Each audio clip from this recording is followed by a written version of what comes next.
Good evening, race fans. Welcome to the Core Racing Network. Tonight, we got the season finale here for the 191 Motorsports as we head to Kentucky under the lights. 125 laps here on tap for the season finale. Point standings pretty much locked up still. Maybe a mathematical possibility, but it would be a very, very long shot for someone to catch Mike Casey, and that's who we'll be talking to here in a bit.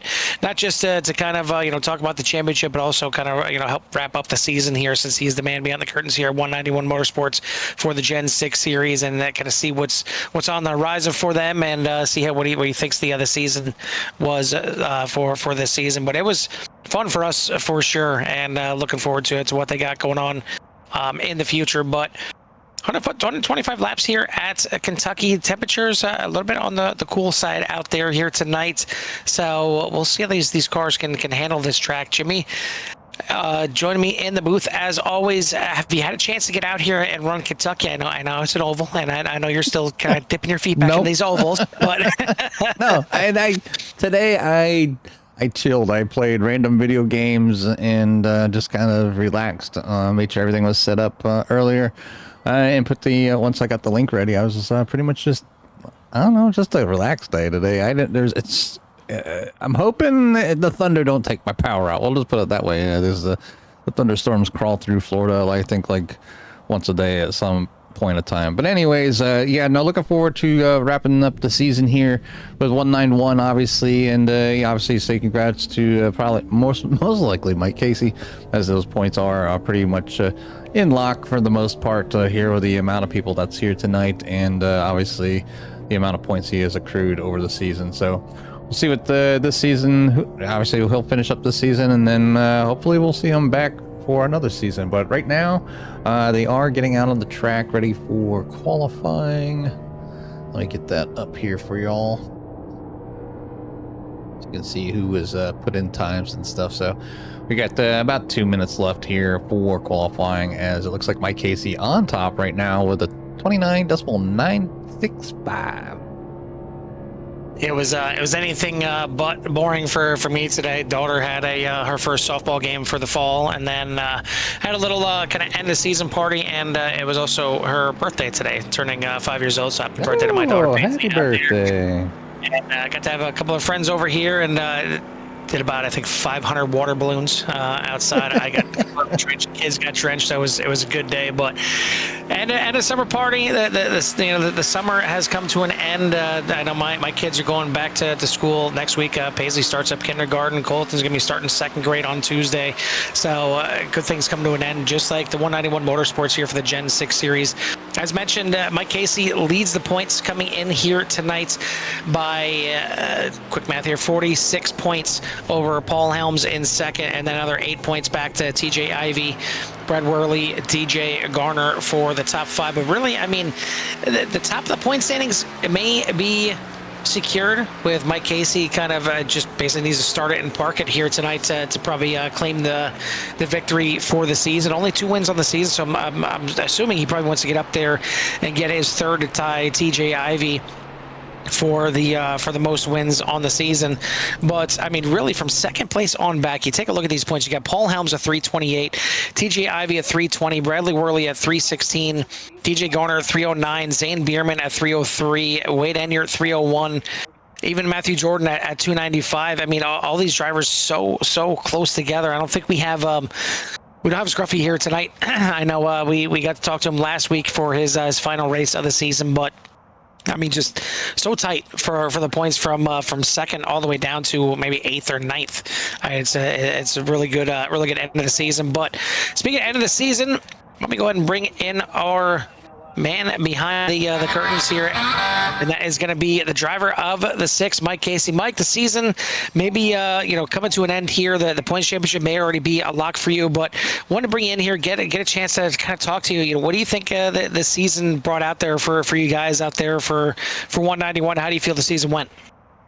Yeah, I appreciate you bringing me up, guys. It's been a good season for 191, and right off the bat, just want to give a shout out to all the other admins, Brad, Paul, Scotty, and Richard. Been a good team effort this season. It's been a lot of fun, and it's been great with the broadcasting and everything, and I feel like everybody's done a good job this season. We picked up some really fast drivers. TJ's been really fast. All the other guys have really stepped it up. So we're looking forward to next season already, and excited to get Kentucky underway. So looking back at the season, obviously, I'm sure one answer might be you would like to get some more wins. But is there anything you feel like you would have changed, whether it be with the league, whether it be with the cars, the setups, anything like that? Do you feel like you wish you would have done something different, or you feel like just it kind of just went out for the bang this year? Rockingham, my restart there will always be one that I don't think I'll ever get let down, which is fine. I was going to try and let it go.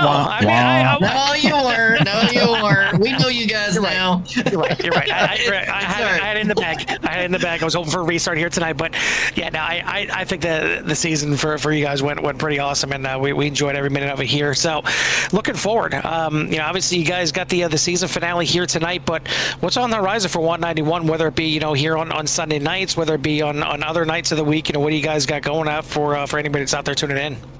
Yeah, we're going to be, we're already working on a schedule for next season. It will be, once again, it'll be on Sundays in the Gen 6 Cup cars, and then hopefully you guys will keep tagging along with us, because it's been an absolute blast having you guys broadcast our races and get to know the guys, and we've enjoyed getting to know you all in the booth. So it's been fun, and I think everybody's enjoyed that. So moving forward, we're just going to be focusing on getting our driver counts a little bit more steady.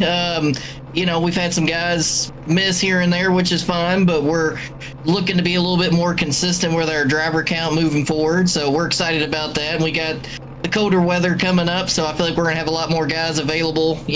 With it being a little bit colder out, everybody tends to go to the computers a little more and get back on some racing. So we're looking forward to just kind of increasing our numbers and keeping up the competition, and also welcoming any new drivers out there who may want to join and don't have all the experience. That don't really mean a whole heck of a lot to us. We're just looking for a group of good guys that have fun and improve their racecraft, and then maybe get some TV time with you and Jimmy up there. So Absolutely, and yeah, I mean, we're in it for the long haul. I mean, as long as you want us here, we'll be here. And if at one point you don't want us anymore, that's completely fine as well. We'll just we'll be like Taylor Swift. We'll write a breakup song about you. We'll cry a little bit, and then we'll move on. But but either way, we appreciate it, and we'll definitely be here as long as you want us here. So we'll wish you luck. I know you're out there getting ready to get this thing underway for 125 laps. Before we get you out of here, though, who do you want to give a shout out to or thanks to?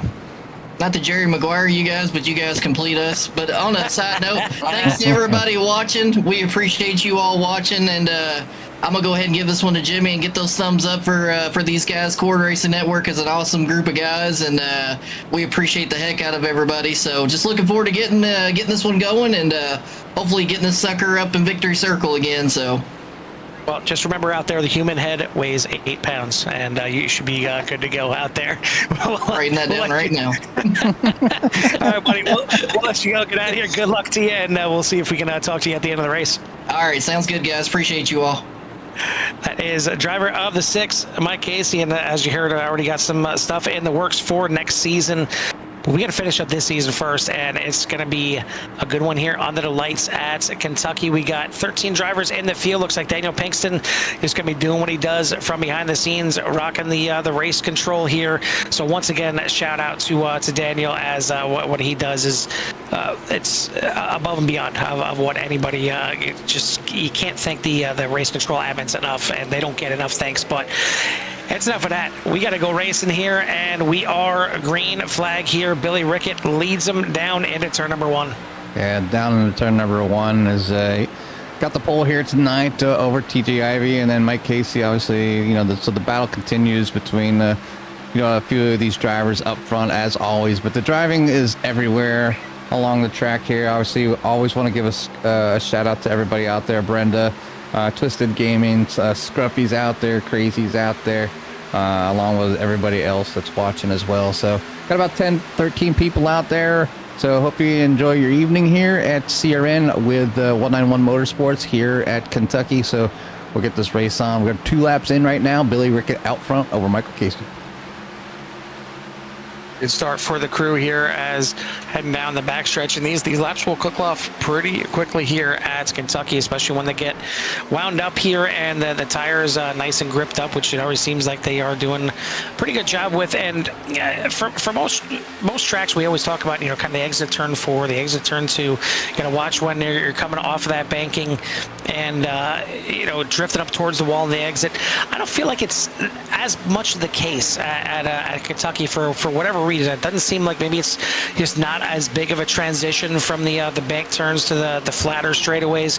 I don't feel like the walls come into play as much. Honestly, I almost feel like the trickiest spot, or just the funkiest spot, is actually on the tri-oval. You can see, you know, the drivers will be able to go down below that yellow line on the front stretch, but it's just a little weird how it kind of, the yellow line kind of balloons out past the start finish line as the track kind of stays the same width, and it's a little funky to the eyes as a driver. I know, you know, driving here a couple times before, it seems weird trying to figure out where you actually got to transition back up onto the track. And not that it's gonna, you know, cause you to wreck because of the transition, but you know, the drivers that you may be competing with, you see it right here, it's almost like the apron gets wider as you're heading down towards turn number 1. It can get a little screwy when you're side by side. Yeah, it's just, you know, obviously just got to be aware of your surroundings and the people that you're driving around. And, you know, these drivers are going to be out here for 125 laps for one last time for the season. So it's all about trying to, you know, just kind of keep things kind of kosher here tonight. Maybe get that one more win there. But PJ Ivy can get up there. He can really clench down on the, I have the most wins this season, but maybe not the champion. You know, Casey could tie it up here, you know, so there would be no bragging rights between anybody. And then it could be somebody new. You know, maybe Billy Rickett will get up there. Maybe things will happen up front, and I don't know. Maybe we'll have good old Wade in here up there, making things work here tonight. So anything can happen at any of these races. It's just a lot of times some luck and making sure you're just consistent and you hit your marks. You're going to get faster eventually the more comfortable you get with each track, each car. And it's kind of nice to hear that they're going to bring the Gen 6s back. You know, it's a car that kind of got let go, obviously, but it was just always a lot of fun to drive. And the fact that they have enough people to kind of come out here and run them on Sunday, you know, early Sunday nights is amazing. So it's good to have something different. Other than the next gen or Xfinity cars or something. We haven't done a truck series in a while, but it's usually been Xfinity or next gen. But yeah, it's good. It's good to have these Gen 6 cars out. Excuse me, yeah, these Gen 6 cars out here. But yeah, just a lot of good racing so far. Things starting to spread out just a little bit in a couple little different groups here. Just we're back here in the like third little group. If you look on the track map here, on board with number 21, looking in front with Tony Brennan and Richard Hartman. So that battle's going to kind of wind up here, I am sure. So Wade just kind of biding his time. It's really early to kind of push anything really heavy early, but we'll go back up front with the leaders a little bit closer, nose to tail here. But these drivers have been running around each other all season long, and here it is for one more night tonight. The 6, the 15, and the 7 kind of starting to pull away just a little bit. But I want to take a note of the number 70 of Travis Noble there. In the 70, look like Casey hitting the wall there just a little bit, and so now the 70 getting a run and gonna go by. Yep, we're gonna take a look to the inside here. This is definitely a track where you can run 2 different lanes here, like early on and the run. Those tires nice and gripped. You're gonna be able to have a chance to go to the bottom and make a pass, but still side by side here, and it looks like the 70 of Noble gonna fall back in line behind Casey here, just not getting a good enough run on that outside line. But I do want to send a shout out to our sponsors here for the season, being Kim's Cups and More, One Vision, EMS and Transports, and Alfier and Krone Heating and Cooling for all the help that they put in here for the season, and really helping these guys out, not just with the with sponsorship throughout the season, but also, I mean, even with Kim's Cups and More jumping on board for the prizes at the end of the season as well. And I know we've even worked with Kim's Cups and More for the CRN Cup, and got some cool CRN t-shirts out there to the winners. And we appreciate everything that they do for these guys here at 191 and also just all in general. So I want to thank them and certainly Wade Enyart, one of the men behind the curtains there. I know it says I believe it's his wife that kind of runs everything over there, but we'll give Wade his shout out here and his due. But clicking along pretty nicely here tonight as we're already on lap number 12 here of 125. So about a tenth of the way through this race, and you take a look at some of the times out there. I mean, they're cranking out these lap times at about a little over right now, a half a second a lap. So it's it's pretty quick, hot and heavy here. Yeah. Oh yeah, half a second. That's how quick they are. Yeah, half a minute. We'll go with that. Yeah, that's half a second. I mean, heck, we'll be out of here in 5 minutes. they make fast seem not so fast. All right, but TJ Ivy out there in the lead. Carl's in a rush to get back to that kids party. Exactly. Yeah. It wasn't an adult party, so only regular beverages here tonight.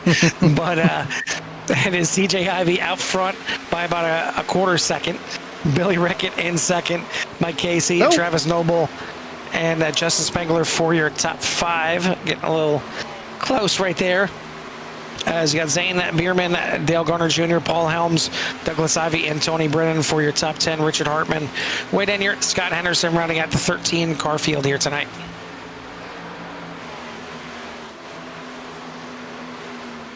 Yeah, these tracks like this mid-sized track, it's always a good one. It's when it comes down to it, it's just being consistent, taking care of your vehicle and tires, and being able to hit your marks like every single time. A lot of drivers like either roll off the throttle, some drag brake a little bit, and just kind of everybody's driving style is just a little bit different. But been great here so far. 16 green flag runs. They've been getting pretty close coming off of getting into 1 and getting off of 2, but in 3, even 4, it's kind of like 4 never ends. It's like this big long like turn all the way down to 1. TJ Ivy with just a good looking paint scheme out there. I mentioned it before. I mean, how much?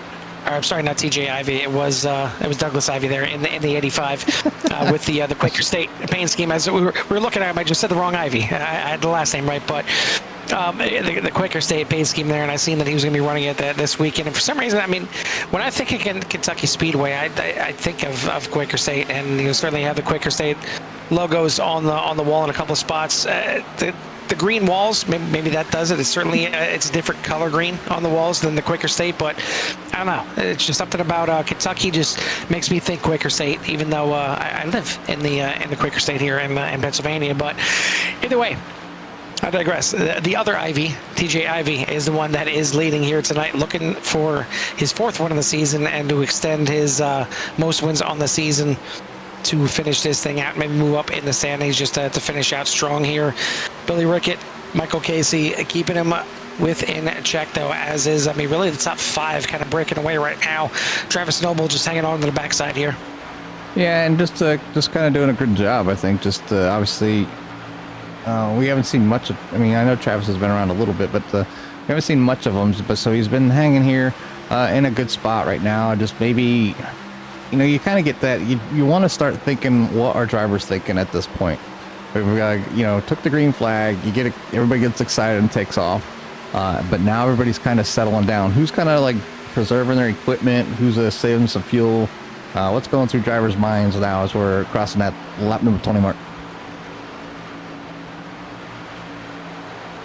Yeah, I mean, it's clicking by really quickly here tonight, doing a good job out here. And you see, just looking at the little Skittles on that track map there, it's certainly starting to spread out there. Top 5, kind of a bit of a breakaway there. And then you got Zane Bierman. I mean, you kind of got a feel for him. He's got about 2 seconds in front of him, 2 seconds behind him. It's just kind of out there by himself. You got Dale Garner, kind of the same situation there.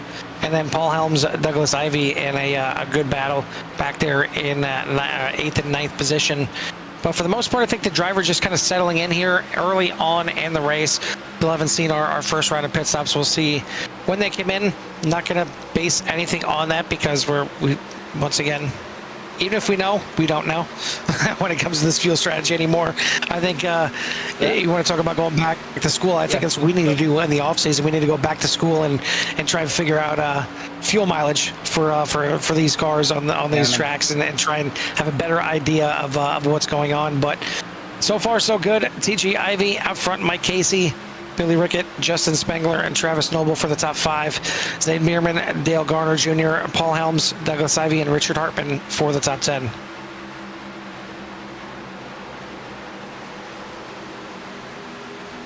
Lost for words for a second. just watching these drivers go around here. You know, just lots of space for them to go around, and it looked like the 64 Paul Helms there going down to the inside, trying to make a run here, get a pass done.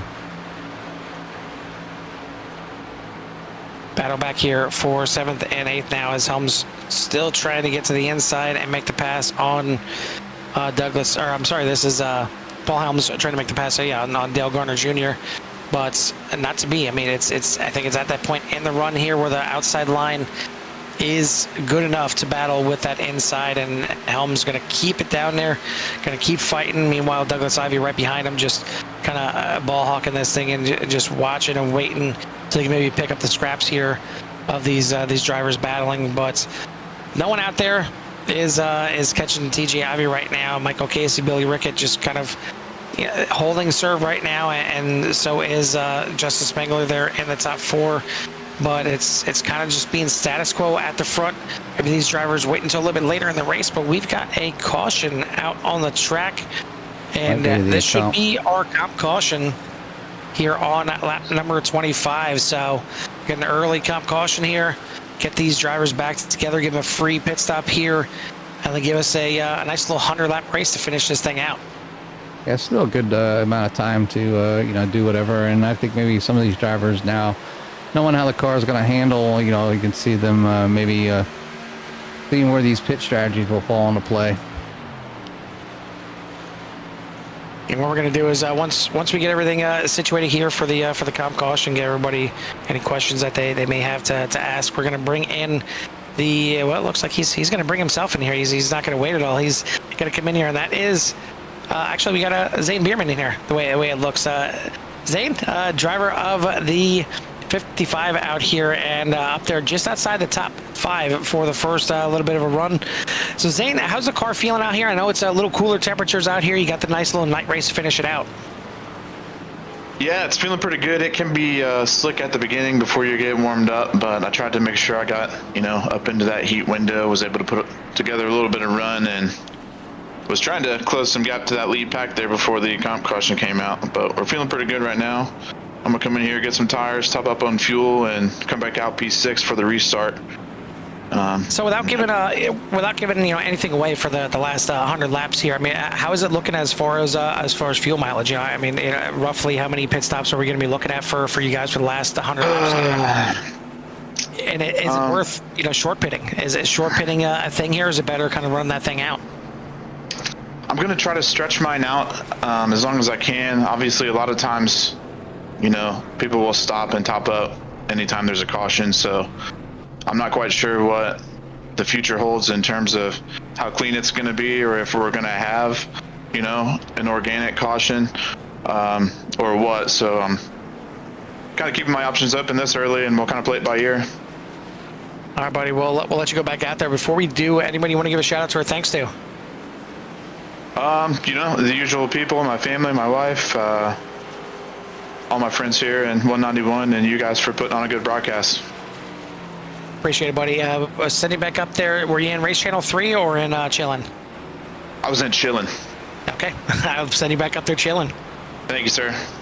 Driver of the 55 there, Zane Bierman. The other one want to bring in here, well, we're going to bring in Daddy. Is Daniel Pinkston going to join us here? Man behind the black flags. He's the one that is the race control here for the series. Been doing it for pretty much the entire season. It just stepped away for Bristol for whatever reason. Just whatever. We heard that he got a different job. I think he didn't want to handle Bristol.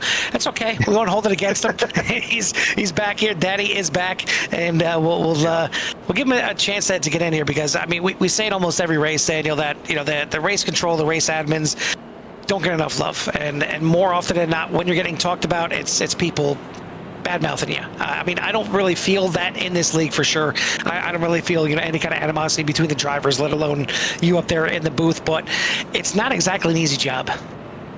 No, it is definitely difficult at times. Because I try to be fair to everybody. I might joke with some drivers more than others, but when it comes to race controlling, I do take it pretty serious. I treat everybody the same once they're on track, regardless of if I'm hanging out in their Discord channel or whatnot during the race. Yeah, most of these guys that currently run with 191 are absolutely fantastic. 191 wouldn't be what it is without them. So we're as a league really happy to have them here. We're about to go back to green flag race mode. We don't have to worry about putting you back, because you're just going to be watching these guys anyway. So yeah. So Jimmy, what do you got for Daniel here? Throw more cautions. Not just kidding. I may fat finger the button. It does happen. It has happened Yes. early in the season when you guys started broadcasting for us. So. My question is, do you use any kind of extra tools for broadcast, or not broadcasting, but for managing the races? I know they had something out there called the admin box or something like that supposedly worked wonders for race control. So just wondering if you used anything special or just good old mouse and clicking. Oh no, I actually do use the admin box. I've had it probably 2 years. I actually used to race control for multiple leagues, got away from that, and I reside now with just 191. But between my admin box, I also use SimRace apps. They have a few really nice overlays for both broadcast and for race controlling, so it makes life a little bit easier. And every now and again, being race control, I can jump in the stream and get a little bit of help in my calls from going off of you guys. Well, it's good that we can assist you in any way possible to make things maybe just a little bit easier.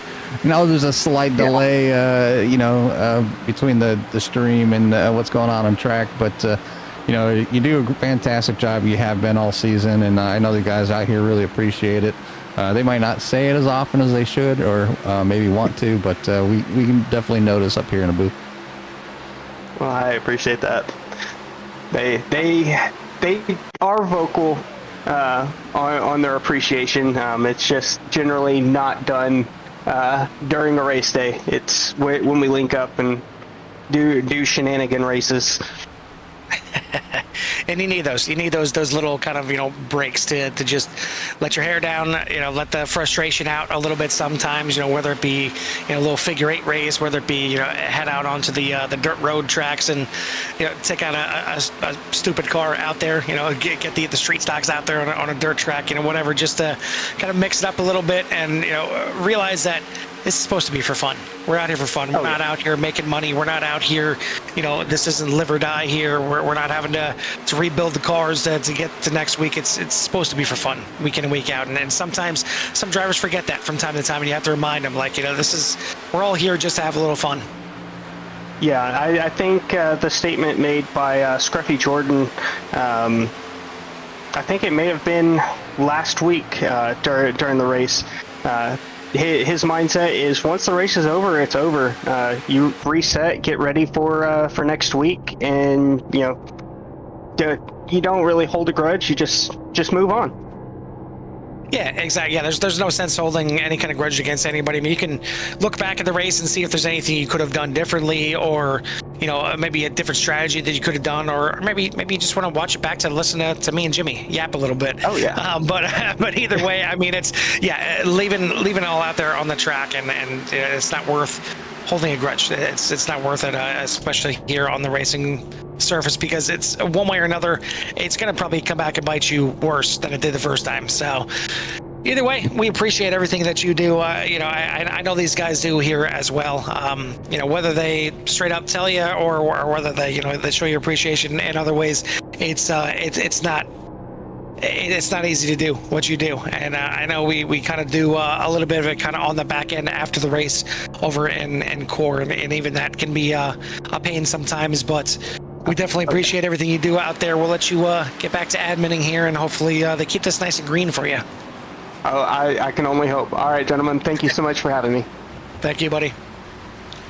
That is the man behind the curtains here, Daniel Pangston, as looked like Douglas Ivy having some major issues here. Not sure if something keeps shutting off for him. I mean, he had a meatball flag earlier that looked like he didn't have control of the car at all, and then here again, something a little strange here for the 85, and trying to take it back here and see what exactly happened.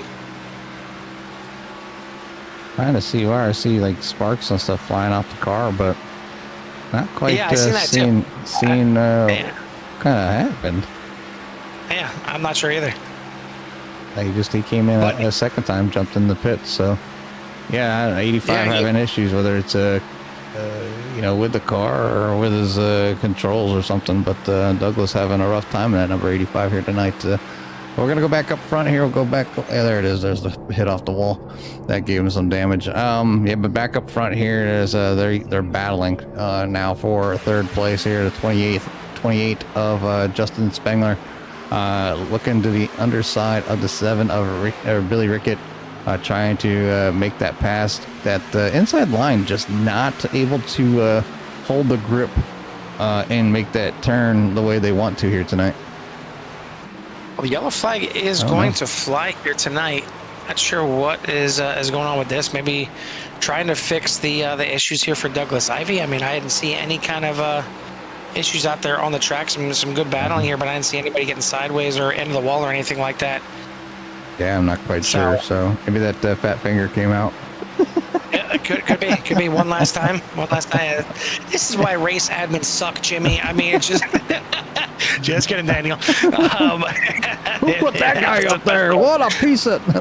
I mean, we had a phantom caution at Watkins Glen the other night.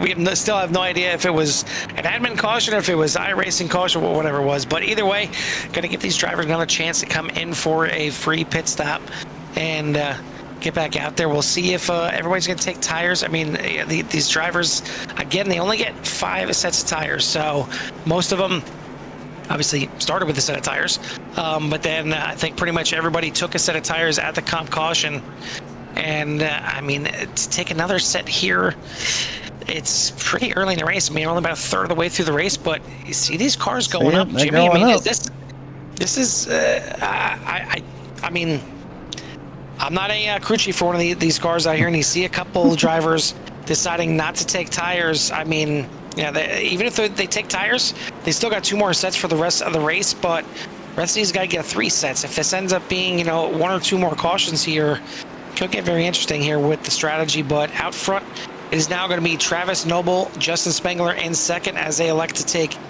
either no tires or maybe Spengler took 2 tires there. Not sure, depending on the track or the pit time there. Justin Spengler, Billy Rickett, Michael Casey, TG Ivy for the top 5, Zane Bierman, Richard Hartman the third, Paul Helms, and Tony Brennan, Wade Enyart rounding out your top 10, as we are about a third of the way through the race here tonight. Still got plenty to go. Want to thank all the fans out there for tuning in.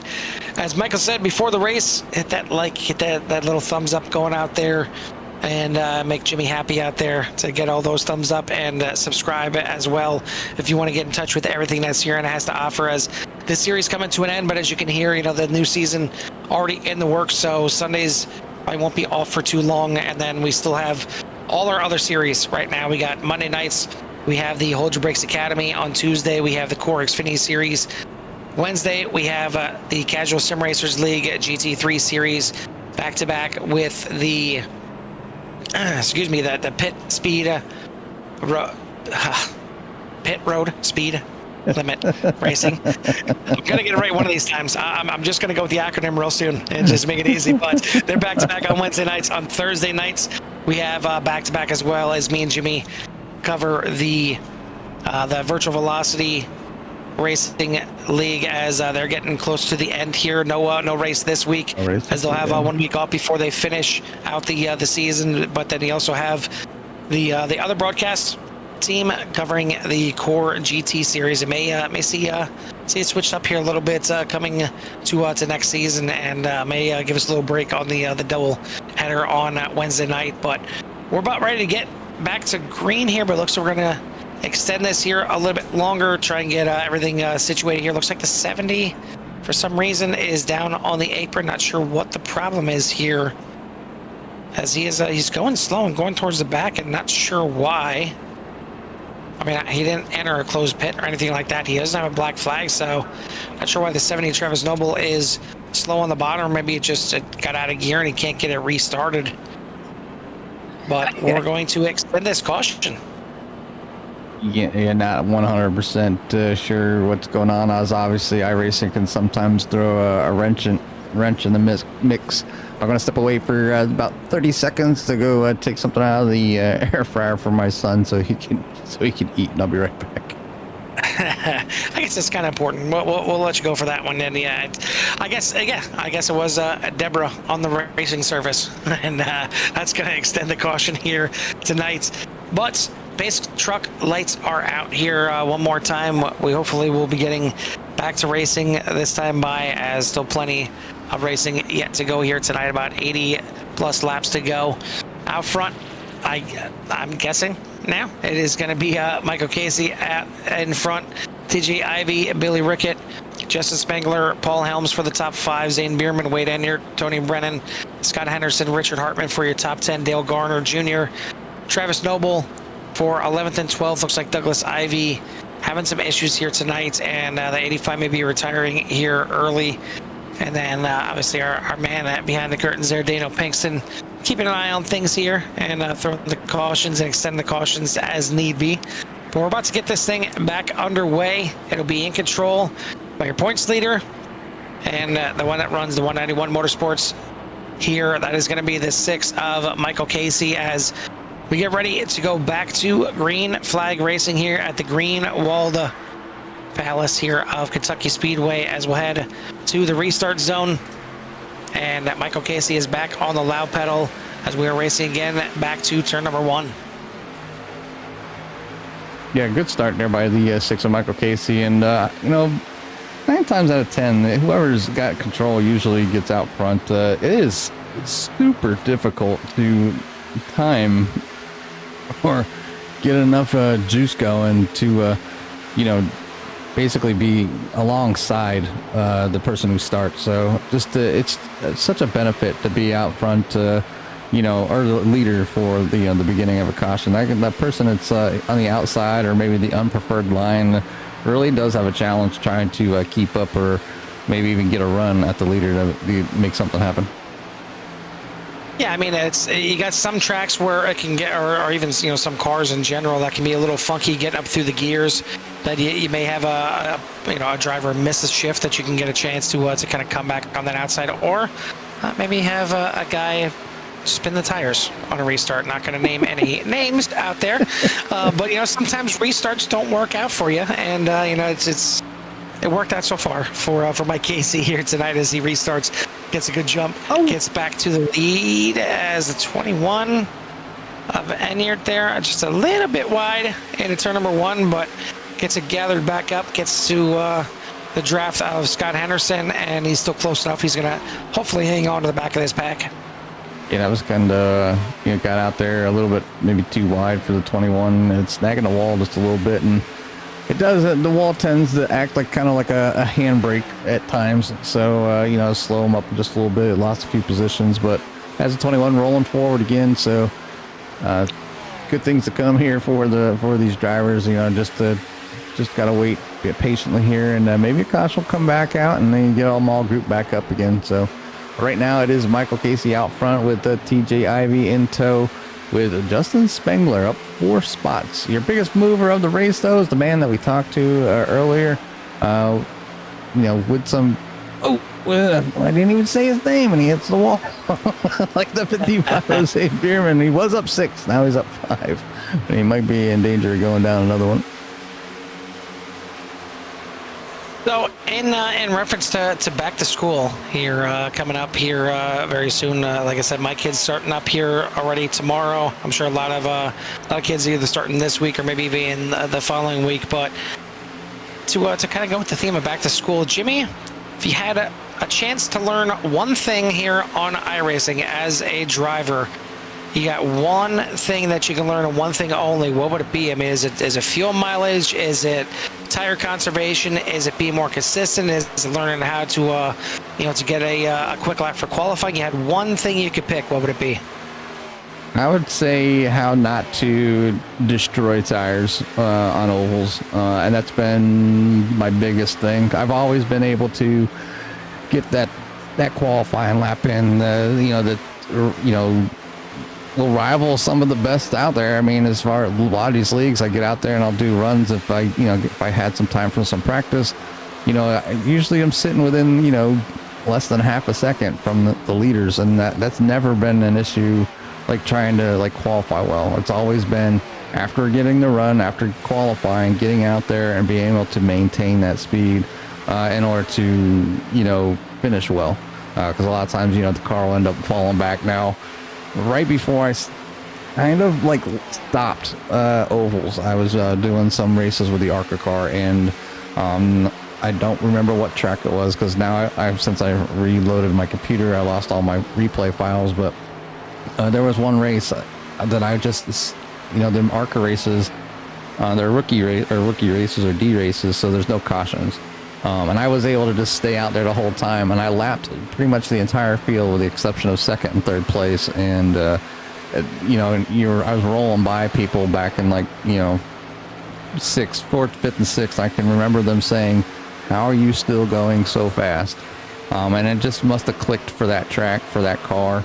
And I was able to get it done, and I wasn't pushing hard. I was definitely, and my tires were in really good shape, so just got it done that time. But and maybe if I would have stuck with it, I would have been able to figure it out just a little bit better. But yeah, that's what I would want to learn or want to be better at, would be just kind of not destroying tires every single time, or no matter the track, to be consistent and be able to run up front.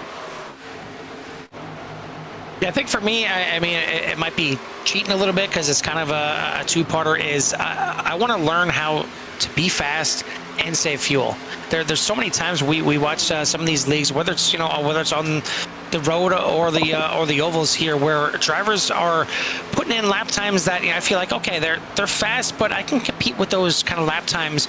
But that's with me going all out to get those lap times. These drivers are doing it while saving fuel and sometimes saving tires as well. So, I mean, trying to figure out how they can do that, how they can put in those times and still be able to save, both the tires and the fuel. It's an art form that I've yet to learn. Certainly, I would like to get better at all. But if I had to, had one choice, it's basically how to conserve and be faster at the same time. It's definitely an art form that I've yet to get good at, let alone master. But the master out here right here tonight is so far Mike Casey, as he's still holding down that top spot, but TJ Ivy all over the backside of him, not letting him get anywhere. He does not want Casey to tie him with 3 wins here on the season. I'm sure he wants to get up there and get the 4th and snatch it away from him, but still plenty of racing here to go, as we are not even at the halfway point yet. No, not quite. We're getting there. We still need to in the 60s to get to that halfway mark. But yeah, just been kind of good racing. You can see by the track map there is definitely a few pockets out there. Just kind of like everybody's in their own kind of battles with people. So you got Mike Casey and TJ Ivy, and then back here you seen Billy Rickett kind of getting friendly with the wall out there. and Justin Spengler unable to, kind of capitalize on that and keep going and get around him. Paul Helms out here kind of by himself just a little bit, but Dale Garner Jr. trying to reel him back in. The same thing with Tony. Zane Bierman and Travis Noble. We've seen Travis Noble up front and now obviously in the back. So I'm not quite sure why the 70 got sent to the back, but maybe he requested it, maybe whatever. So, but he's back here with Zane Bierman looking to get around the 55. Now here back in for P8, and then even back here with some of these drivers in the back of the pack. Back of the pack or not, they're still back here battling. You got the 52 of Richard Hartman in P number 10, and Wade Enyart made his way back up there to 11th in Scott Henderson. But we haven't talked much about sitting back there looking to possibly get around them as well. So, just kind of battles all over the place, trying to get things done and see if Douglas Ivey is not on the track right now. So something seriously wrong with the 85, whether it's the equipment or internet. I'm not, like I said, not quite sure. Just stinks that the 85 had to park it here tonight. I mean, Scruffy is out there watching. I don't know if he's watching at the reception at this point or what. I know he got drugged to a wedding here tonight. So I mean, if Scruffy's got to sneak away to go to wink, go to the bathroom, you never know. He can maybe hop in the car for him. But either way, it is still Mike Casey leading the way over TJ Ivey by a slim margin. Bit of a two-car breakaway here at the front. Billy Rickett in third place, and then you got Justin Spengler, excuse me, up in fourth place, but really close battle with him and Paul Helms. Paul Helms and Dale Garner Jr. right here in sixth place as well. Tony Brennan, Travis Noble, Zane Bierman, and Richard Hartman for your top 10. Wade Enyart still hanging in there in 11th place, doing a little battling with Scott Henderson, who is rounding out the back of the field here in 12th. Carl, if our merch where we usually get our prizes and stuff for, they were reliable. I would say that, if we can get a race that every viewer actually gave a thumb up, I'd raffle off a shirt. Yeah, yeah. I've got 15 people out there watching right now and 2 thumbs. I guess everybody's all fingers here tonight. the fingers are up. It's just not the thumbs at this point. Yeah, they're like, Jimmy, we can't give you the middle finger. We're not giving you the thumb. So maybe that's what it is. Maybe if we had a middle finger up there, that would definitely get some more. We need to have a talk with YouTube or something. If we could change the icon.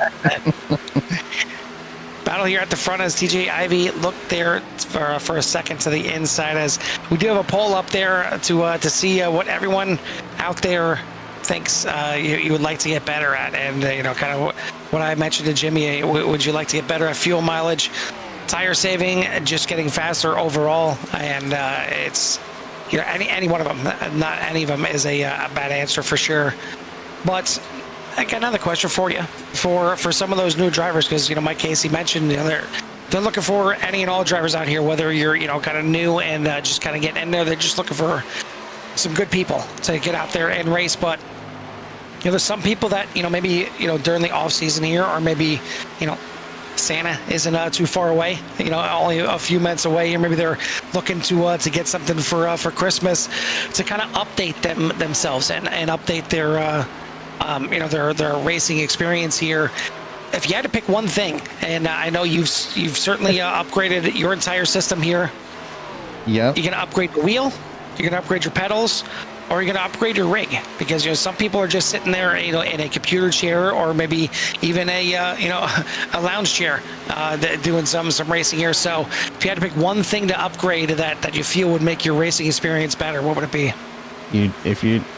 From what I currentely have, or even just for somebody that's just kind of newer out. Yeah. If there's you have your basic setup to start with, what's the first thing that you'd want to kind of upgrade to get a better experience? Well, I think like anything, a great foundation to build on slowly was probably the most beneficial. I would have to say I almost started backwards. I got a cheap wheel and pedals, and then I made sure I had 3 monitors, and and then I bought a little stand to put the wheel on and the pedals, so when they want to go sliding all over the floor. And I think that was like the beginning of like having a good base. But once I switched to having an actual like foundation, ended up getting a 1080 rig because the time was right. But and I know a lot of people might not fit, but it was probably the biggest step. It was like learning all over again because everything was all,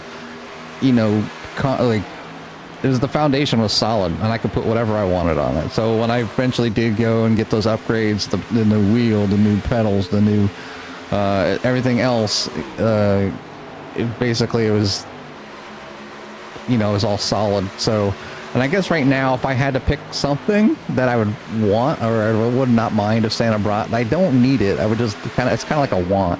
It's just to kind of tie everything together. I homemade my monitor mount. So basically I made a desk with a nice heavy desk and made a support system for the monitors with adjustable arms.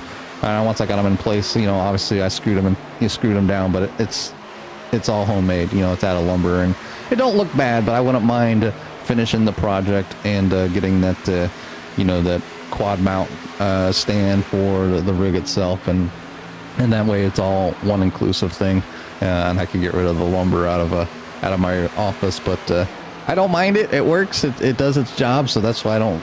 It's not a need. It's just kind of more of a want. And I think like I said, it's not a necessity. I don't need. There's nothing that I need.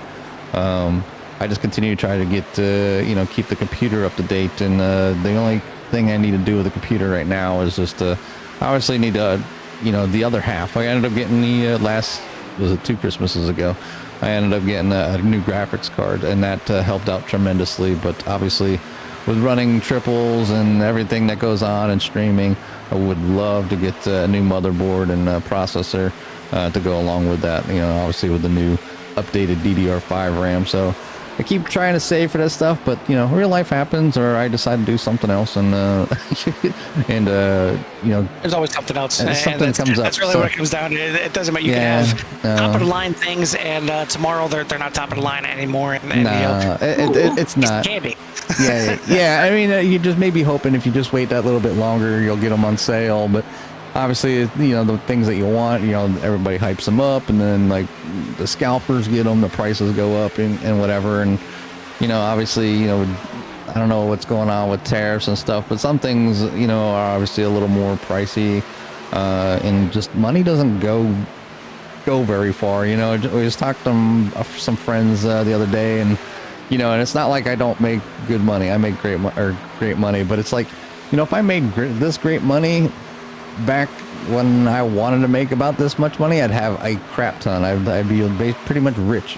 Can get whatever I wanted. But now I'm just like an average. I mean, I'm just average. So I just gotta work harder. And it's just like, I'm closing on 50. So I'm nowhere. I mean, I'm not close to being like retired yet. I mean, obviously when you have a large family, you put your family first before your pocketbook. So it's but either way, it's just.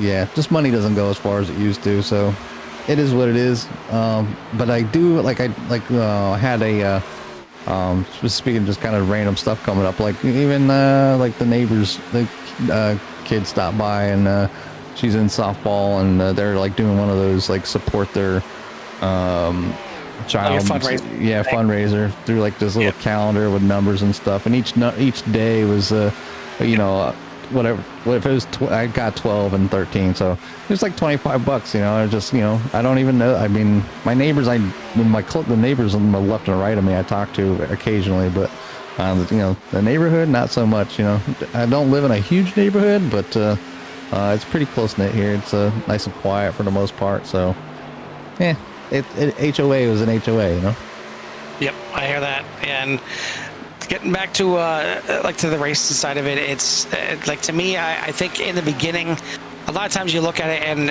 you look at how beautiful iRacing is, and the graphics can be, as it looks like it changed like the lead here. Yeah, I seen Casey dropping there pretty quickly. I don't know if it was SDK having some issues, but it is now TJ Ivy at the front here.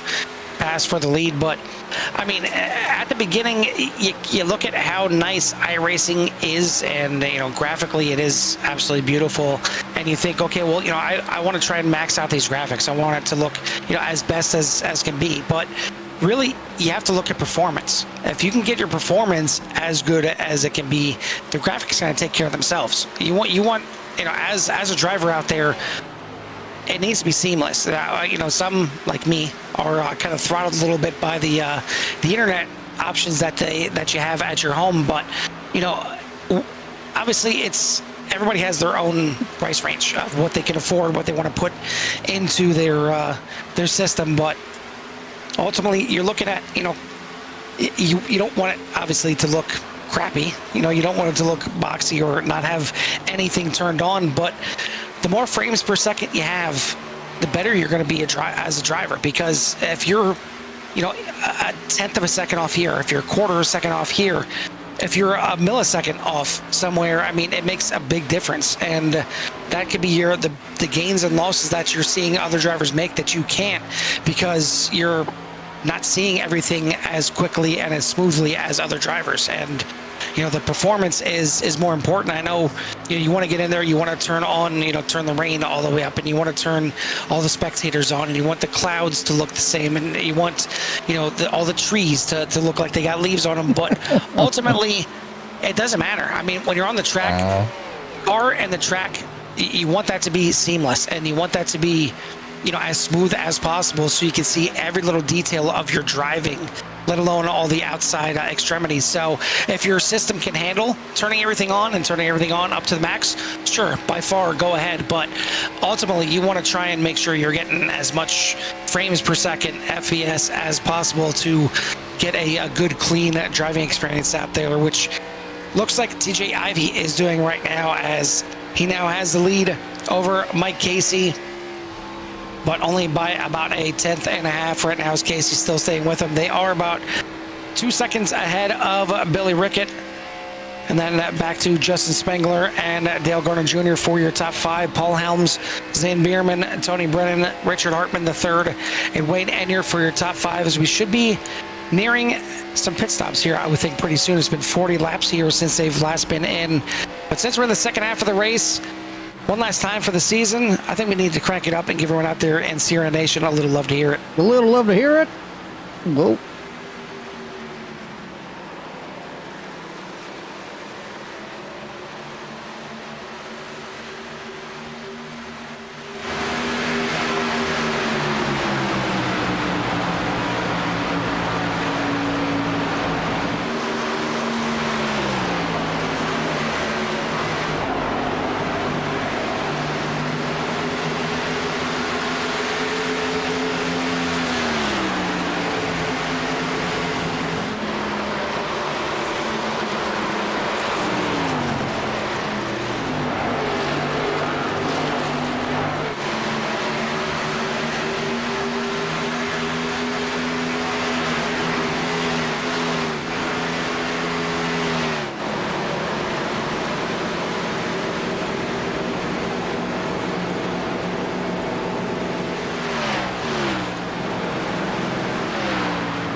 sights and sounds of 191 Motorsports here for the finale at Kentucky, and the battle continues. Who wants it more? The wins.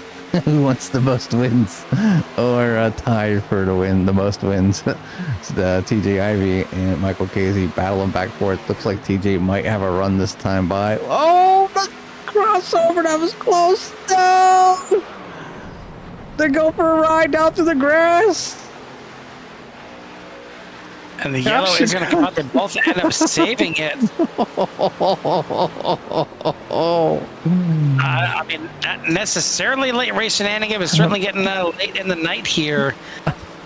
As that got a little spicy here. As Casey may need to have a black flag cleared there. Maybe he got close to clipping the pit road exit cone right there. That would give you a penalty for unsafe entry, speeding, both. But that was so close right there. Right there. You have a little swipe left. He on the back. I think he touched. I think they touched. Oh, definitely. Yeah, right here. And I think it was Casey coming up the track here a little bit, maybe the 15, thinking he was going to stay down there in the apron. And again, it's what I talked about. The apron here, they did it before the little funky part. Did you see the funky part there? Right there. Coming up on your screen. I mean, it's a little weird there after the tri-oval starts going back towards turn number 1. But yeah, definitely made some contact there between the 6 and the 15. Just missed the cone. And this is late enough in the race here, and it's maybe far enough since the car or the last pit stops where if you got a set of tires yet, they may want to come in and get him. Not sure what happened here to Tony Brennan, as he's got a meatball flag. We have to take a look back and see what happened here.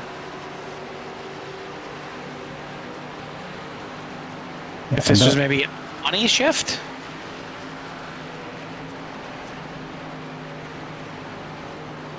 That's definitely not the way you take turn number 1. No, that's where it came so he's from. gonna have to bring that car back into the pits. Looks like he had the flag cleared, but either way, he had to come in and get that thing serviced. But now we're gonna see the field shift up here a bit, and certainly some drivers out there with some tires left. Dale Garner Jr., Paul Helms going to stay out on the track. They just came in on lap 88 to about 10 lap old tires. Mike Casey is going to win the battle off the pit road over TJ Ivy. Justin Spengler going to come out in 3rd. Zane Bierman in 4th. Then it looks like Richard Hartman should be able to come out there in 5th. Of the drivers that went to pit road, obviously both of them lining up behind Garner Jr. and Paul Helms. Wade Enyart, I believe he's looking to get a waiver round for this one, maybe the lucky dog, and should give us 9 cars on the lead lap. But it was a timely caution for some of these drivers that want to have a chance at the end of this thing, or maybe kind of mix it up like Garner Jr. and Paul Helms, because we've seen before where a caution with 20, 25 laps to go comes out, and you kind of scratch your head. You question of drivers staying out there. All of a sudden, it ends being a caution fest to the end, and they look like champs by staying out there and gaining several spots that they may not have been able to gain otherwise by coming in and taking tires. So we'll see how this thing all plays out. But pace car lights should be out this time by. Looks like we're going to get a wave around here for the 21 of Wade Enyart. And he's going to get back on the lead lap. So we will double him up here. It's going to be Dale Garner Jr., Paul Helms on the front row. Now, not really old tires per se. I mean, only about 10 laps run on them.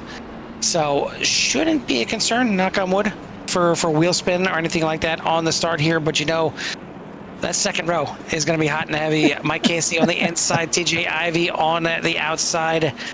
And then right behind him, we got Justin Spengler and Zane Bierman would certainly like to get back up there and maybe get themselves a late season win. But, I mean, you got to look at the 15. I know the 6 of Casey is long overdue for another win. Again, Casey won race number 2, race number 3.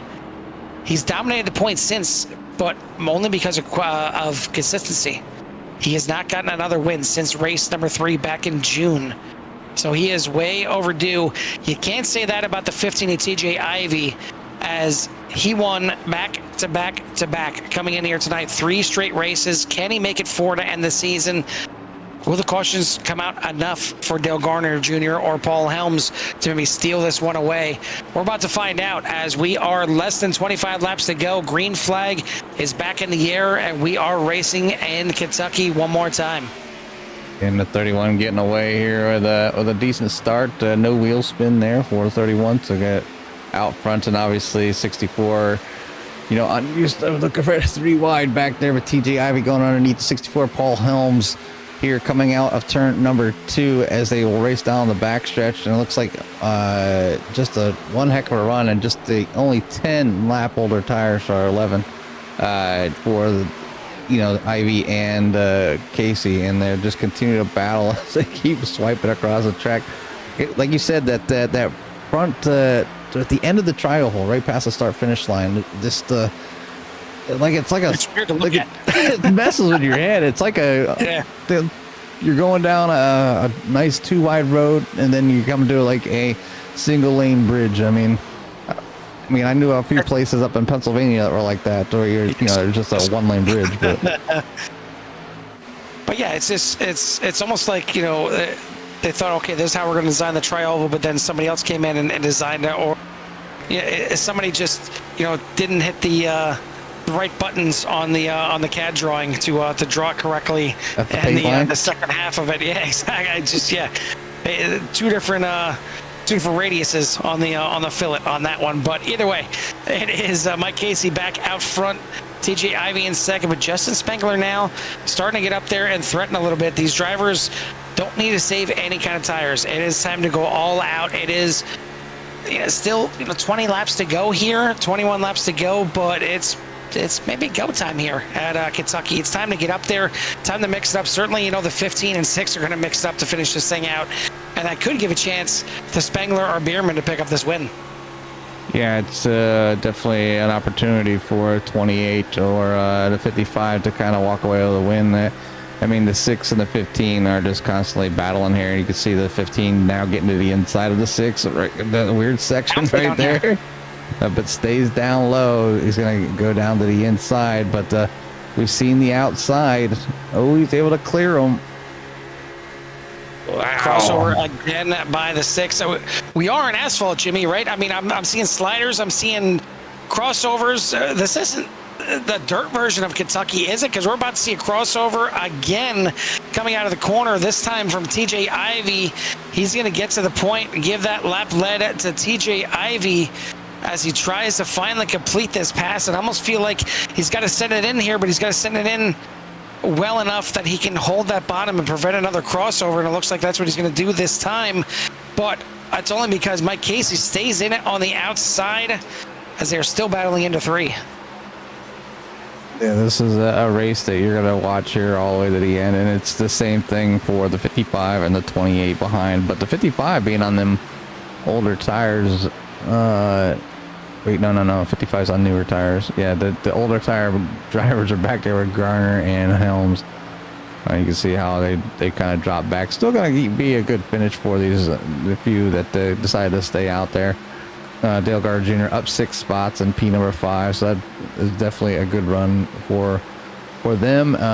Zane's up 9 spots, biggest mover of the race here tonight in the 55. Sitting in P number 3 at the moment, obviously in a battle there with the 28, and the 28 looking to do what they can to get around, to maybe possibly get on the podium, get up here tonight. The only person in the top 3 we haven't talked to yet would be TJ Ivy.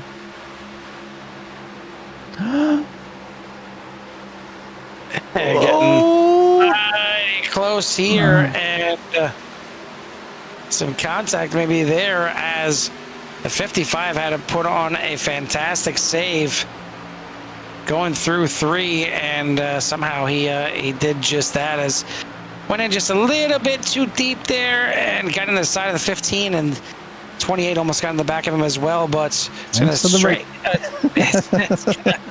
out the top 4 here for a little bit. And we'll see if they reel themselves back in, get a battle here once again. But it seems like it's maybe going to be a 4-car battle here to the end at most, because these 4 have checked out from 5th place. Dale Garner Jr., who is out there on those used tires, as is Paul Helms.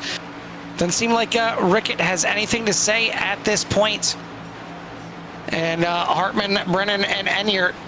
Actually, just Hartman and Brennan on the lead lap. Enyart and Noble still 1 lap down. Yeah, it's Noble being on a lap down is and he still has Enyart in front of him, so Enyart trying to maybe hope a caution comes out so he can get back on that lead lap. A few drivers did get a chance to lead a lap there while we're going under the pit stops there. I know Hartman was out there. Enyart was out, got a few laps led as well. So, drivers just kind of staying out long, maybe just kind of get a few laps led here for the season and pad their stats a little bit. But the racing continues here right to the end. And obviously, Michael Casey trying to get the win here to kind of put the nail in the coffin and make sure that that championship is won and to tie it up for the most amount of wins, but you can't get the back taken away from the number 15 at TJ Ivy. No, this thing is far from over yet, and bringing up Billy Rickett there, the driver of the 7, has got some fans from Mexico tuning in. Had a pit road penalty on the last green flag pit stops, which put him down a lap, getting the lap back here. He's back on the lead lap, but it didn't allow him to get in the pits, as he got the wave around there to get back on the lead lap, and is showing there in 8th place, but he doesn't have the fresh tires like just about everybody in front of him. So a bit of a surprise here, as Rickett was up there on the pole here for tonight, as he's down 7 spots right now. But it's currently Mike Casey showing the way by a 1/4 second over TJ Ivy, who again wants to finish his season out with 4 straight victories to get this thing finishing on a high note. It's not going to be enough, clearly, to get him to the top spot in the points, but most likely would get him up there to being runner-up to Mike Casey, as Casey has done enough this season to get the wins done. I mean, his average finish 3rd place here this season. It doesn't get much better than that for an entire season heading into tonight, and looking to even make that a little bit better here with the run he's got here tonight. I mean, as it stands right now, it looks like he's gonna get 1st or 2nd, depending how this shakes out, unless they really mix it up here at the they end. They can do what they did before a few laps ago. Not put it past him. It seemed like Mike Casey was going to run away with this thing early in the run last time, but TJ Ivy just seems to get better and better as the run goes on. We'll see if he's got one more charge left in him, as we're down under 10 laps to go here. Again, the 15 getting bigger and bigger in that mirror. Yeah, and I'm sure Casey's watching that mirror. You try to, as a driver, and I mean you're glancing up at the mirror like constantly, and it's just kind of like, where's he at? Where's he at? Where's he at? He's there. Like, just run your line, do the best you can. If they make a move, you just gotta, either one, be able to defend that line, or 2, you just kind of let it happen and wait for the next lap to kind of get at it again. So the 6 has to just keep hitting his marks, keep going. The 15 is fast. He's not getting a little bit of draft, kind of, but the draft isn't strong enough to just basically rocket ship you around the cars here. So I'm really kind of surprised TJ Ivy hasn't found an alternate line that might be a little bit higher to work, because he keeps continuously trying to obviously execute getting underneath the 6, and obviously you have to, if it's not working, I mean, he's getting there, but I guess if it's not working.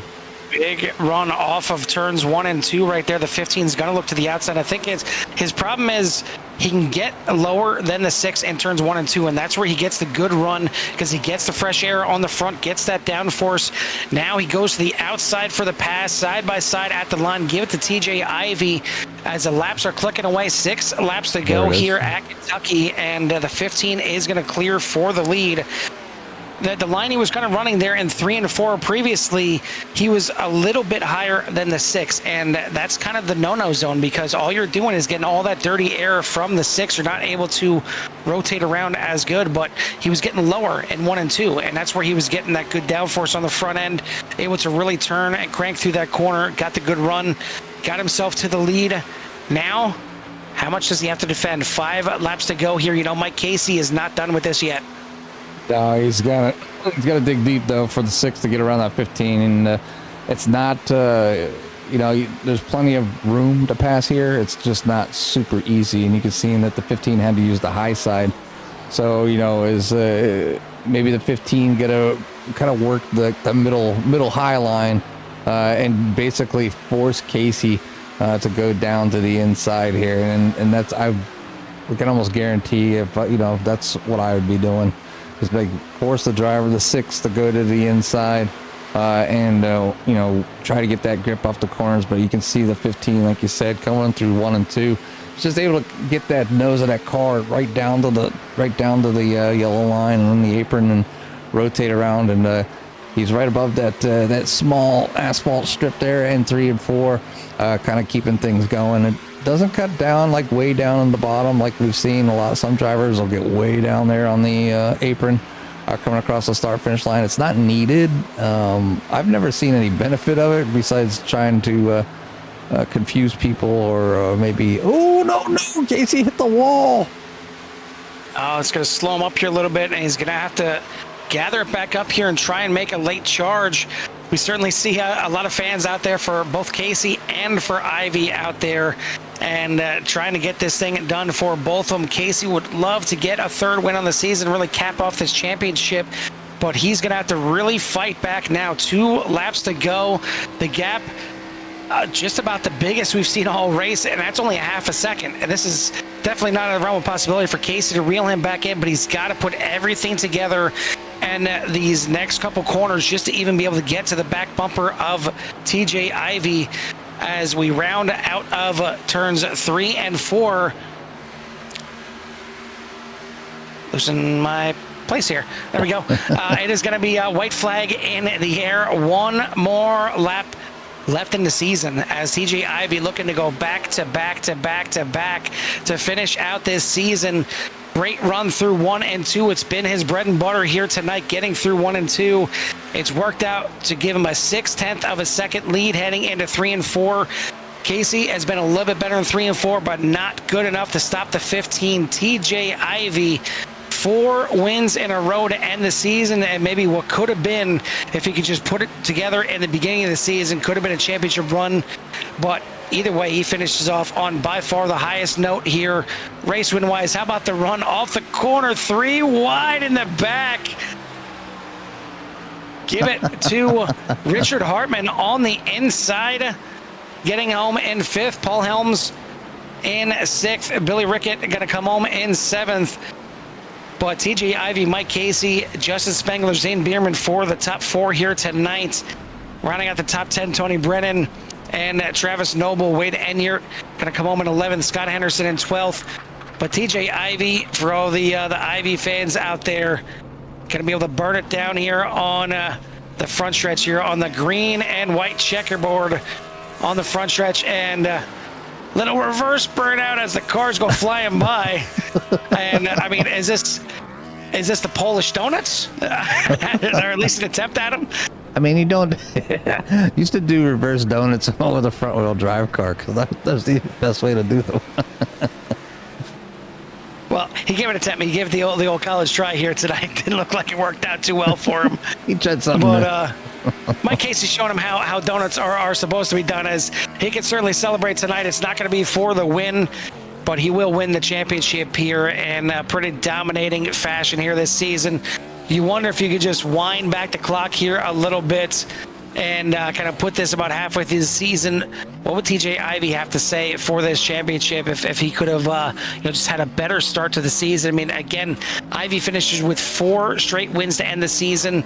Came in tonight with his average finish of 7th. Michael Casey average finish of 3rd, and that's a big difference in points at the end of the season. But This was a great one. Want to thank our sponsors here again for the series, Kim's Cups and More, and One Vision EMS and Transport. And thank you to all the fans out there for tuning in all season, let alone tonight here. And hit that thumbs up and that subscribe if you want to get in touch with everything SCR has to offer. But we got to get in our top 3 for their interviews here tonight. Well deserved here tonight. Great race from all the fans. I mean, from all the fans. Well, from the fans too, but for the drivers as well.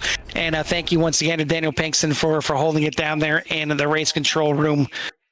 But Jimmy, it's about time to get the last 3 interviews here of the season, and we're going to start off with our third place finisher here tonight. And that's going to be the 28 of Justin Spengler. Justin, a good run here tonight. You get yourself a podium to finish out the season. Maybe just not enough to battle with the 15 and 6 tonight, as they just seemed like they had some rocket ships out there. But you had fresh tires at the end, kind of a 4-car breakaway. Did you feel like, maybe I got a shot here yet? Yeah, me and Zane got into battle in there, and once he got around me, my car started getting really tight. I used up a lot of what was left of my front tires at that point in time, so I didn't have much to chase down TJ and Mike. They had the cars all race long anyway. They really have this track figured out, but consistently in the top 3 and 4 all race, that's all I want to do every time I'm on the track. So the pickle pony was doing pretty good tonight. that it was. But talk about the season here real quick. I mean, you come in here and it's maybe outside of the realm possibility getting there in the top 10 for the championship. But I mean, you've had some good runs to look back on. No wins on the season, but maybe kind of finishing on somewhat of a high note here, coming home with a top 3 to finish out the season. Yeah, it doesn't help when you're not there for all the races. Points are everything. So I think I missed two races this season. So that's a potential for like 90 points. So in a perfect world, I would have had 90 more points on the season. And I had opportunities. We did well at Dover, did well here at Kentucky. I think Indianapolis was a lot of fun as well. A lot of tough breaks. It's the way racing is. So you got some great days, some bad days. Without the guys like Mike and Daniel, you guys, it's a good group of guys, and couldn't do it without them. So it's just fun to compete and have the camaraderie. Yeah, when it's as competitive as it is here in the league here for 191 Motorsports, it makes those wins even more savorable, and those good finishes, you got to savor them even longer, because you don't know if and when the break's going to fall your way again. So take some time to celebrate this one and enjoy the off season. Hopefully we'll see you back out here again next season, and maybe get a chance to talk to you with some good finishes to start the next season. But either way, congrats on the third place here tonight. Who do you want to give a shout out to or thanks to? Well, always Mike Casey, Daniel Pinkston, you guys at CRN, the 191 Motorsports. Obviously, we got Richard, Scotty, Paul, DJ, TJ, Doug, all the guys. It's a great level of, competitiveness. And on the other end of things, I've got my fiance, my daughter, and my son. They're my biggest fans. So love being able to put on a show for people and do what we love and be able to beat and bang with some of our buddies. Absolutely. It was a fun season for us up here in the booth as well. So we want to thank you guys for putting on the great races for us. We'll let you go celebrate, and we'll see you hopefully after the off season. Thank you, guys. That's your third place finisher here tonight, the 28 of Justin Spengler. Second place here tonight, but the champion here for the season is going to be the 6 of Mike Casey. Hey, Mike, Jimmy, and Carl up in the booth. You copy? I got you guys. Well, you came a little. Had your hands full all night with that number 15, to the point where y'all were racing so hard you almost took each other out. I mean, you guys continue to impress. Not only myself, but I'm sure some of the people out there just to keep going back at it. If once the 15 got by, then you would get by, then he would get by, and you would get by. It just back and forth over and over again, but the 15 finally was able to get around you there that one last time and kind of But I think the biggest the biggest gap of the race there, about a half a second. So definitely had some speed left for you there in that 15. But either way, you come out here in second place. Got a great finish, and I guess the biggest thing overall is you put the nail in the coffin. You walk away this season's champion and able to carry your head high, knowing that you had the best average. Rolling into next season. So just want to say congratulations from up here in the booth as always, and give you a little time to talk about your race a little bit before we give you some time for shout outs and whatnot. Yeah, I appreciate that. Yeah, I tell you what, man, every time me and TJ get around each other, we don't hold back. And that was probably the longest wreck that I've ever been in, because that started on the exit of 4, and that continued going into 1, and we never really wrecked all the way. So, me and TJ were on the radios talking about that, laughing, because, I mean, that was just...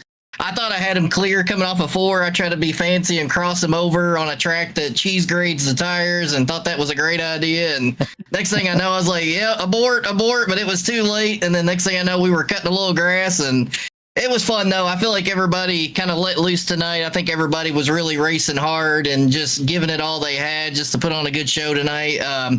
Wish we would have had a little bit of better showing from a few guys, but, I feel like we still put on a pretty good show. And, Kentucky always puts on some really good racing. I really wish this track was not out of service and not putting on NASCAR events, because, I mean, it puts on such good racing. It's a lot of fun.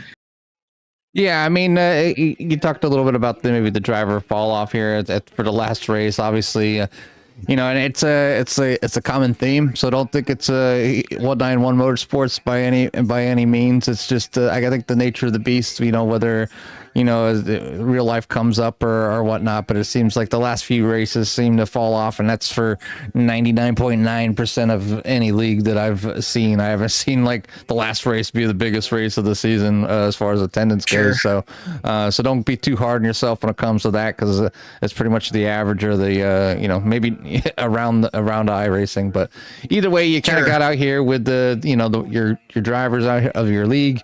You put on a great show overall, and you talked about Kentucky being a great place. Yeah, I think you got them multiple lines to run here, and any track that has multiple lines to be able to pass, in multiple places, just kind of brings out the fun here, and then the guys letting their hair down and kind of having fun out here is being part of it. Just kind of knowing that this season's done, next one's right around the corner, I'm sure. Because you guys are pretty active over there in the Discord, as I try to follow along as much as possible. But when you have a laundry list of Discords, sometimes they kind of blend together. I can imagine. I know you guys are busy too, so I totally get it. I appreciate y'all keep trying to keep up with us and staying on top of what we got going on. So we appreciate that, man. That's awesome. Yeah, but overall, I think you did a great job. The battle was intense, right to the end. That's how the whole season has been. So again, congratulations on the win here, man, and congratulations on the winning the championship for the season. We look forward to seeing what 191 has to bring to the table in the future, and we'll give you some times for any shout outs you might have before I let you get out of here. All right. Yeah, sounds good. Well, like I said, I want to go ahead and shout out all the other admins in this league, Paul, Brad, Scotty, and Richard.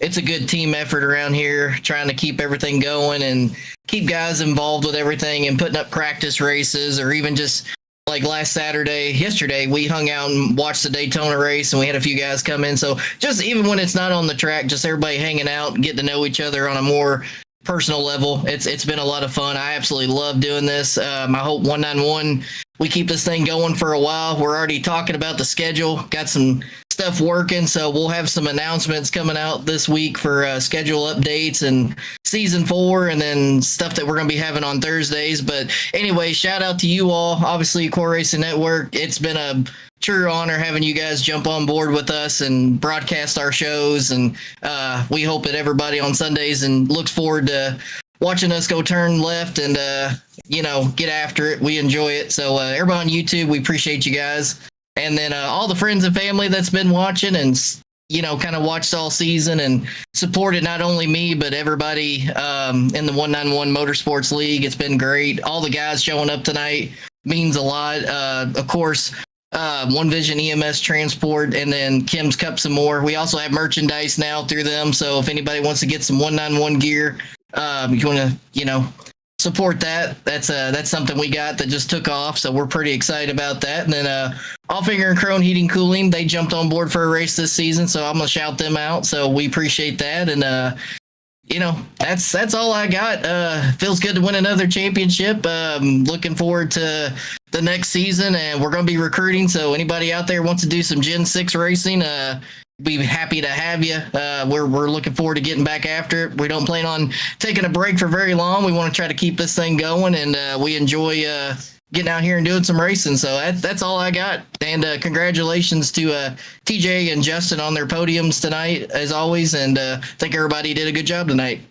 So again, appreciate the shouts and the thanks, and we look forward to seeing what like I said, what's to come here from 191. So congratulations on everything, and we'll let you go celebrate with your friends and family. All right, got a little message here from Harry Hogg real quick. Okay. Hit the pace car! There we go. That's all I got. One of these days, that pace car is going to be real. I hope that it does.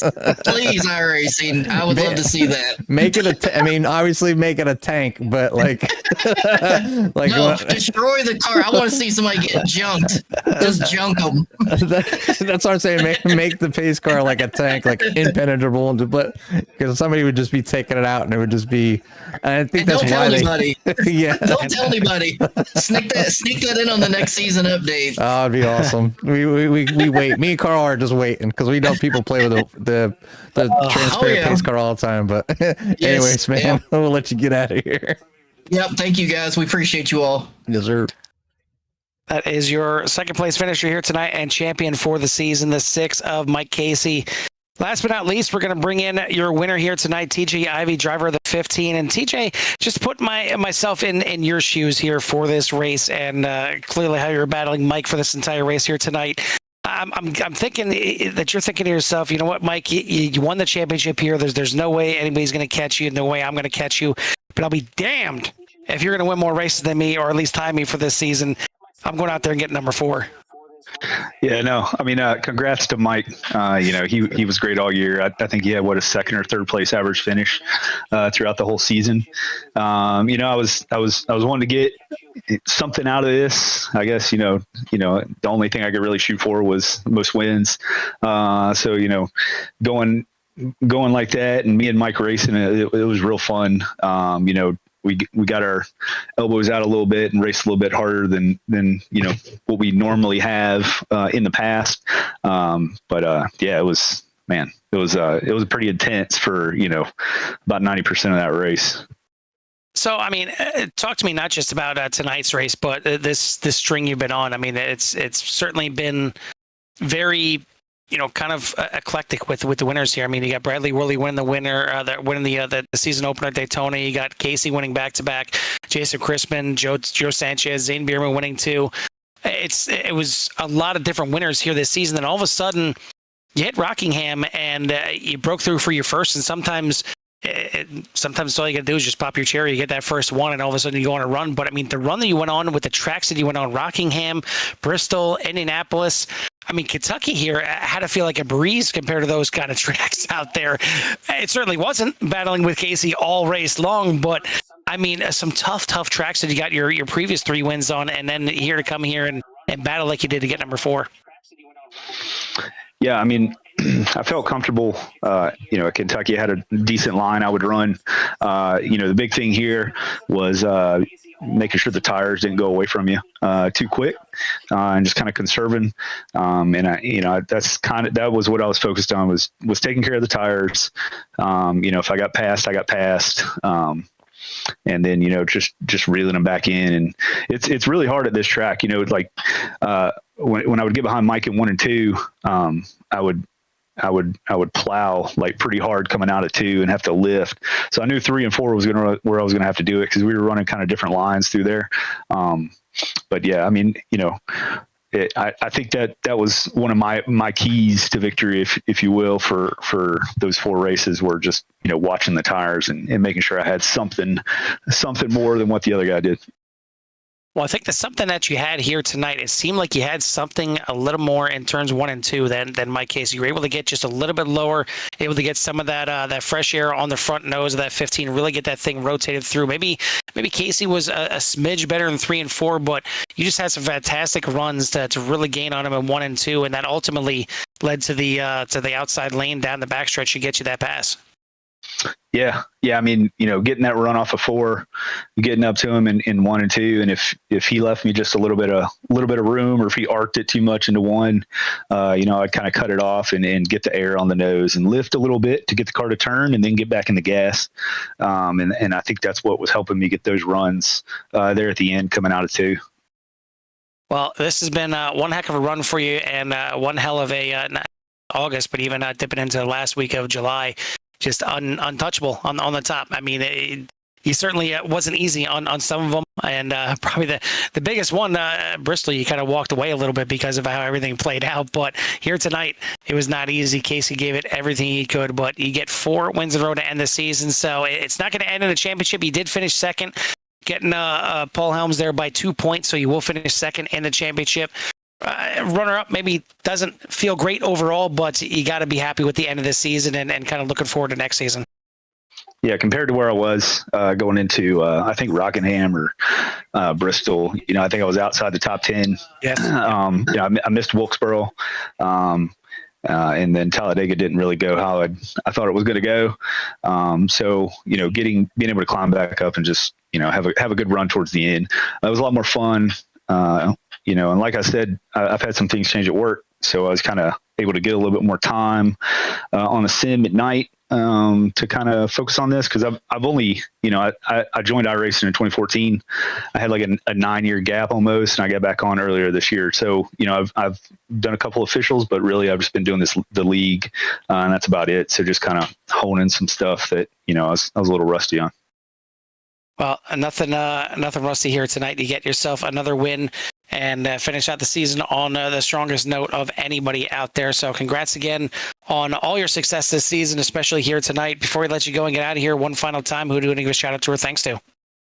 Yeah, so my wife, she takes care of the kids on Sunday nights, so I can get through this, get them to bed. They start school tomorrow, so pretty stressful time for her. My brother for doing a few of the paints, all of the paints that I ran this year. There were some good looking ones, and I know some of the other guys ran them as well. Mike and the guys at 191. This has been fun for me, like I've been saying. And then the sponsors, Kim Cups and More, Offinger and One Vision, just for helping us out. And then you guys as well. This has been cool to go back and watch. I think my other brother and a few others may watch it on Sunday nights, especially since there's no racing tonight. So it's been fun to watch. And then Mike, we raced really hard tonight. I just want to say thanks. Like it was fun. Me and him started mixing it up there at the end. The last like 25 laps, and I looked in my mirror and I see Justin and Zane back there as well. And I thought, me and Mike are going to do something. One of those guys are going to get passed, and so those guys as well for kind of racing clean up there as well for those last like 20 laps, just to kind of come out with the win. It was fun tonight. Like a little intense, but very fun racing tonight. Yeah, I know Kentucky got a refresh recently. I had to double check and make sure that the refresh wasn't dirt, because I've seen slide jobs by you guys. I've seen crossovers left and right. I'm like, am I looking at the same Kentucky here? Because this looking like a dirt version here, the way you guys are heading out there. But it was a heck of a battle by you guys, and we appreciate it tonight and all through the season. It was fun. Certainly enjoy the little off season here, but we'll be ready to go when you guys are ready to go back up here, because this was fun for us. So congrats again on the win here tonight. Let's go celebrate. We'll see you next season. Thanks, guys. I appreciate it. Look forward to it. That is the driver of the 15 here, TJ Ivey, getting it done with his 4th straight win to end the season, and definitely end the season on a high note. I want to thank everyone out there for tuning in. Hit that like and subscribe if you haven't done so already, and get you in touch with everything that Sierra has to offer, as this season may be over, but the next season is already on the horizon.